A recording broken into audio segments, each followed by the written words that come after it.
Let's go live to the Shadow Foreign Minister Simon Birmingham for some reaction. Simon Birmingham, great to see you. We've just seen a figure finally put on that migration cap, 195,000. Is that about right in your view?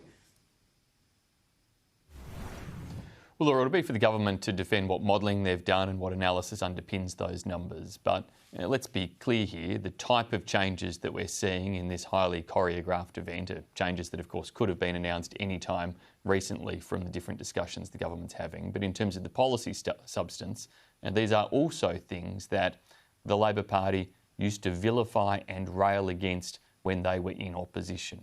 Had the previous coalition government, when we did proposed changes to the boot test, Labor claimed it was going to undermine workers' wages and conditions. If we ever talked about increasing skilled migration, Labor claimed it was going to take away Australian jobs. Now we have, finally, the Labor Party actually engaging more sensibly on some of these issues, and that's to be welcome. We, of course, will want to see the detail, analyse the modelling, understand just how this is all going to work, and particularly on the migration front, it will be very important for business to be clear that Labor aren't just giving with one hand and potentially taking more away with the other.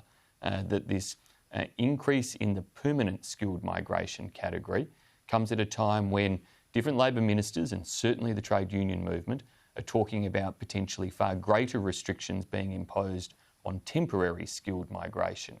So it is possible that they can actually make a challenging situation worse, and that this increase in the permanent intake is just masking reforms that could actually create greater pressure in terms of the employment scarcity market or the labour shortages market that we face at present.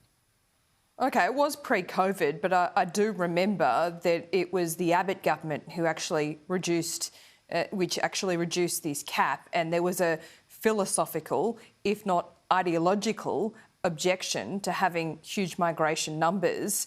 Is that still the view of your side of politics, or has that changed because you're seeing this skills and labour shortage? Our view is one that total migration numbers need to be taken into consideration against infrastructure pressures, housing pressures, all of those other factors that are really important to weigh in terms of how it is a country like Australia appropriately absorbs the migration flow that we have. But equally, we have always recognised and sought to put priority on skilled migration.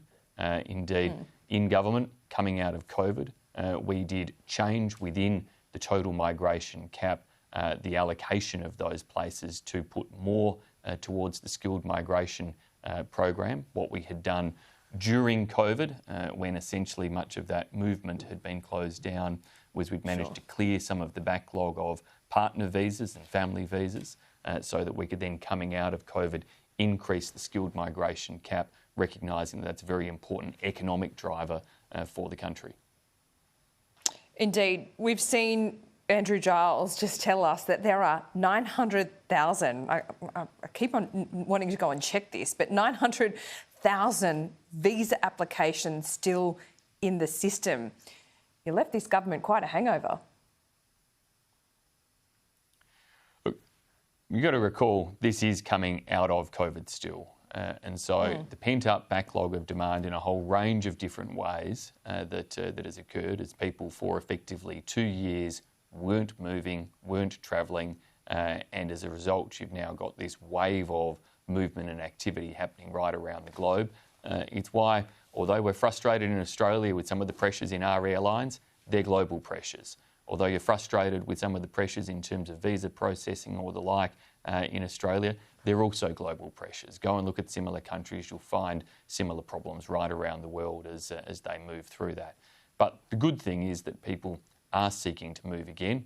Critically, we've got to make sure that they do get that opportunity to move. But you can see it's not just the pressures on visa processing, it is all of those other parts of the journey as they relate to airlines and prices and availability and a whole gamut that do make some of that come back more challenging as we come out of COVID. But that, again, is why you've just got to work carefully through these issues. OK, before I let you go, we saw a really disturbing report. The UN is finally really calling out China's treatment of Uyghurs and internment camps in China. What do you want to happen here? Should we here in Australia sanction China over this treatment? This long-awaited UN report, for which China sought to hold it back and have it suppressed, does demonstrate very deep concerning aspects. The fact that there is such extensive, large-scale arbitrary detention identified, targeting the Uyghur population and other Muslim populations, the role of re-education type activities as part of that, all very, very troubling. Now, what China should do is accept the recommendations. They should open their doors to allow thorough, independent scrutiny of what is happening within the Xinjiang province. But certainly as the Australian government, with the Magnitsky sanction regime that was legislated early this year by the previous coalition government with bipartisan support, the Albanese government should be looking at whether it is appropriate to apply targeted sanctions, and we would certainly offer bipartisan support if they did so in relation to addressing these clear human rights concerns. Simon Birmingham, always good to talk to you. Thank you. Thanks, Laura. My pleasure.